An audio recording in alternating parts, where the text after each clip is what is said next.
نحمده ونصلي على رسوله الكريم أما بعد فأعوذ بالله من الشيطان الرجيم بسم الله الرحمن الرحيم إن الدين عند الله الإسلام صدق الله مولانا العظيم وصدق رسوله النبي الأمي الكريم আজকের সিরাজ সেমিনারের সম্মানিত সভাপতি, প্রধান মেহমান, প্রধান অতিথি, বিশেষ অতিথিবৃন্দ, আলোচকবৃন্দ,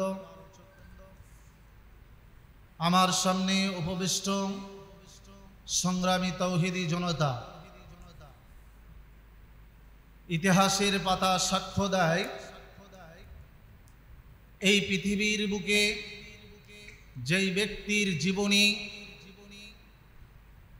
ব্যক্তির জীবনীর উপরে সবচাইতে বেশি বই লেখা হয়েছে, যার শানে সবচাইতে বেশি কবিতা রচনা করা হয়েছে, যার জীবনী নিয়ে সবচাইতে বেশি আলোচনা করা হয়, তিনি হলেন বিশ্বনবী মুহাম্মদুর রাসূলুল্লাহ সাল্লাল্লাহু আলাইহি ওয়াসাল্লাম, যিনি বিশ্ব মানবতার মুক্তির দূত, যিনি সারা জগৎবাসীর জন্য আলোর দিশারি ছিলেন। সেই বিশ্বনবী মুহাম্মদুর রাসূলুল্লাহ সাল্লাল্লাহু আলাইহি ওয়াসাল্লাম, পৃথিবীর ইতিহাসে লেখা আছে তেনার 63 বৎসর জিন্দেগীর 10 বৎসর জিন্দেগি তিনি মদিনাতুল মুনাওয়ারায় ইসলামী শাসন কায়েম করেছিলেন। বিশ্বনবীর পরে আল খিলাফত আলা মিনহাজিন নবুওয়া দীর্ঘ 30 বৎসর পর্যন্ত হযরতে সাহাবায়ে কেরাম এই দেশের এই জমিনের প্রতিনিধিত্ব করেছেন।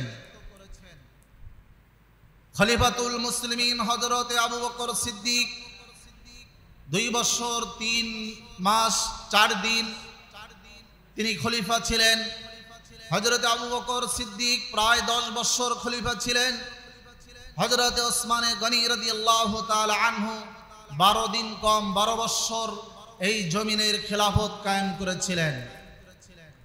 হযরতে আলী কাররামাল্লাহু ওয়াজহাহু এই জমিনে খেলাফত প্রতিষ্ঠা করেছিলেন প্রায় 4 বছর। হযরতে হাসান ইবনে আলী রাদিয়াল্লাহু তাআলা আনহু 6 মাস। এই মোট 30 বছর আল খিলাফত আলা মিনহাজিন নবুওয়া হিসাবে এই ভূখণ্ডে সাহাবায়ে কেরামের নেতৃত্বে এই সারা বিশ্ব পরিচালিত হয়েছে। এরপর থেকে দীর্ঘ 1000 বছর পর্যন্ত মুসলিম উম্মার নেতৃত্ব দিয়েছেন মুসলিম শাসকগণ। 1000 বছর পর্যন্ত মুসলিম উম্মার এবং সারা বিশ্বের নেতৃত্ব দিয়েছেন ইসলামিক শাসনগণ, শাসনকর্তারা, শাসকগণ, তেনারা নেতৃত্ব দিয়েছেন। 1000 বছর পর্যন্ত পৃথিবীর ইতিহাসের পাতা সাক্ষ্য দেয় কারোর উপর কোনো অন্যায় হয় নাই, অবিচার হয় নাই, বলেন ঠিক কিনা? কোনো কারোর উপরে জুলুম অত্যাচার হয় নাই, কোনো দুর্নীতি হয় নাই, চাঁদাবাজি হয় নাই, সন্ত্রাসী হয় নাই। 1000 বছরের ইতিহাস সারা বিশ্ববাসীকে ভুলিয়ে দেওয়া হয়, বিকৃত করা হয়েছে মুসলমানদের ইতিহাসকে। 1000 বছরের পর থেকে তথা 1500 শতাব্দীর পর থেকে যখন সারা বিশ্বের নেতৃত্ব নাস্তিক মুরতাদার বিধর্মীরা দেওয়া শুরু করেছে, তখন থেকেই শুরু হয়েছে অন্যায়, অবিচার, চাঁদাবাজি আর দুর্নীতি, বলেন ঠিক কিনা? যতক্ষণ পর্যন্ত মুসলিম শাসক এই বিশ্বকে শাসন না করবে, ততক্ষণ পর্যন্ত একজন মুসলমান হিসেবে নিরাপদে নয়, আমাদের মসজিদের মেম্বার নিরাপদে নয়, আমাদের মাদ্রাসা নিরাপদে নয়, আমাদের অর্থ সম্পদ নিরাপদে নয়। ইতিহাসের পাতায় লেখা আছে, যখন শাসক ছিলেন হযরত ওমর ইবনে আব্দুল আজিজ, ইতিহাস সাক্ষ্য দেয় সে সময় বাঘে ছাগলে এক ঘাটে পানি খেয়েছে, বলেন ঠিক কিনা? ইতিহাসের পাতা সাক্ষ্য দেয় যখন খলিফা ছিলেন খলিফাতুল মুসলিমিন হযরত ওমর ইবনে ফারুক হযরত ওমর ইবনুল খাত্তাব রাদিয়াল্লাহু তাআলা আনহু, তখন রাস্তার পাশে টাকার থলে আর ব্যাগ পড়ে থাকলেও কেউ হাত দিয়ে স্পর্শ করে না। কিন্তু আজ যখন মুসলিম শাসকগণ থেকে আমাদের নেতৃত্ব নিয়ে নেওয়া হয়েছে, সারা বিশ্বকে যখন নাস্তিক মুরতাদার বিধর্মীরা নেতৃত্ব দিচ্ছে, তখন মুসলমানের মান সম্মান ইজ্জত আর মুসলমানের অর্থ সম্পদ কোনো নিরাপত্তা নাই।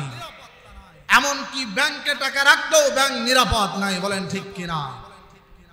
সুতরাং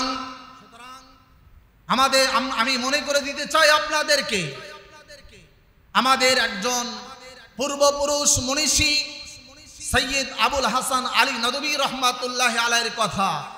তিনি বলেন, যতক্ষণ পর্যন্ত বিশ্ববাসীকে রাজনৈতিক চেতনায় জাগ্রত না করা হবে, বিশ্ববাসীকে দেশের অবস্থা জানানো না হবে, ততক্ষণ পর্যন্ত এই বিশ্ববাসী নিরাপদ নয়। আমরা মনে করতেছি, তাহাজ্জুদ পড়তেছি, ফরজ সালাত আদায় করতেছি। আবুল হাসান নদভী বলেন, তাহাজ্জুদ তো দূরের কথা, ফরজ সালাত আদায় করা মুসলমানদের জন্য খুব কঠিন হয়ে যাবে। সুতরাং আমাদেরকে ঐক্যবদ্ধ হয়ে মুসলিম নেতৃত্বে আমাদের দেশকে পরিচালনা করতে হবে। যতদিন পর্যন্ত মুসলিম শাসক দেশে শাসন না করবে, ততদিন পর্যন্ত দেশে দুর্নীতি আর সন্ত্রাসী হতেই থাকবে। এরকম ভাবে আমরা দেখেছি দীর্ঘ 16 বছর বাংলাদেশের ফ্যাসিস্ট সরকার, স্বৈরাচারী সরকার আলেমদের উপরে নির্যাতনের স্টিম রোলার চালু করেছিল, বলেন ঠিক কিনা? সুতরাং এখনো সজাগ হওয়ার সময় আছে। আমাদেরকে সজাগ হতে হবে। যতদিন পর্যন্ত বিশ্বনবীর আদর্শকে আমরা পার্লামেন্টে বাস্তবায়ন না করতে পারবো, যতদিন পর্যন্ত পার্লামেন্ট থেকে বিশ্বনবীর সুন্নাহ বাস্তবায়ন না হবে, ততদিন পর্যন্ত এই দেশের মানুষ নিরাপদে থাকতে পারবে না। বিশ্বনবী আমাদের মডেল, বিশ্বনবী আমাদের আইকন, বিশ্বনবীর জীবনী প্রতিটি ব্যক্তির জন্য অনুসরণীয়। এই জন্য বিশ্বনবীর জীবনী আমাদেরকে সদা সর্বদা স্টাডি করতে হবে, আমাদেরকে পড়তে হবে। বিশ্বনবীর জীবনী সংক্ষিপ্ত আকারে আমি দুটি কথা বলে শেষ করব। বিশ্বনবীর জীবনী, গোটা জীবনী যদি ভাগ করা যায় 7 ভাগে বিভক্ত। বিশ্বনবীর জীবনী শুরু থেকে, জন্ম থেকে মিলাদুন নবী আমরা বলি। জন্ম হলো মিলাদুন নবী, তারপরে হলো সূরাতুন নবী, তারপরে হলো সিরাতুন নবী। 1 নম্বর মিলাদুন নবী, 2 নম্বর সূরাতুন নবী, 3 নম্বর সিরাতুন নবী, 4 নম্বর মুজিজাতুন নবী, 5 নম্বর হায়াতুন নবী, 6 নম্বর ওয়াফাতুন নবী, আরেকটি আছে হলো আদিল্লাতুন নবী। এই 7 ভাগে বিভক্ত। 7 ভাগের ভিতরে 6 ভাগ যেটা মিলাদুন নবী থেকে, মিলাদুন নবী, সূরাতুন নবী, আদিল্লাতুন নবী, মুজিজাতুন নবী, হায়াতুন নবী, ওয়াফাতুন নবী, এই সবগুলো হলো জুজ হিসাবে, এগুলো একটা অংশ হিসাবে। এই সবগুলোকেই পাওয়া যায় একটার ভিতরে, সেটা হলো সিরাতুন নবীর ভিতরে। যতদিন পর্যন্ত সিরাতুন নবী এই সমাজে বাস্তবায়ন না হবে, যতদিন পর্যন্ত সিরাতুন নবী রাষ্ট্রে বাস্তবায়ন না হবে, ততদিন পর্যন্ত ফিতনার জাল থেকে আমরা রক্ষা পাবো না। সুতরাং নবীজির এই জীবনী, বিশাল জীবনী, আমরা যেটা 7 ভাগে বিভক্ত করলাম, প্রতিটি অধ্যায়ের উপর যদি আমরা মোতালা করি, তাহলে আমাদের জীবন ধন্য হবে।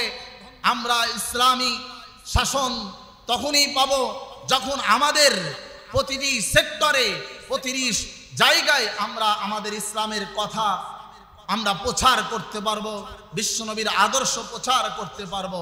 বিশ্বনবীর আদর্শ প্রচার করে করেই জনগণকে উদ্বুদ্ধ করতে হবে। আমরা মনে করতেছি যে এই দেশে খেলাফত কায়েম হওয়া তো দূর কি বাত হয়, না ভাই, দূর কি বাত নয়।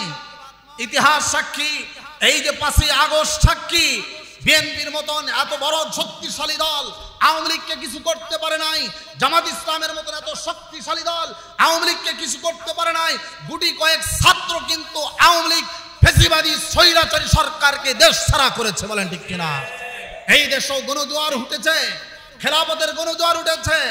আমরা যদি সোচ্চার হই, সজাগ থাকি, তাহলে দেখব ফজরের নামাজ পড়েই আমরা খেলাফতের ডাক নিয়ে বাহির হব। জোহরের নামাজের আগেই দেশে খেলাফত কায়েম হবে ইনশাআল্লাহ। সাহস লাগবে, হিম্মত লাগবে। আল হিম্মত হিয়াল ইসমুল আজম, হিম্মত নেই কাজ করতে হবে। এই জন্য উদারতা আহ্বান জানাবো, আমরা সকলেই খেলাফতের ডাকে সাড়া দেব।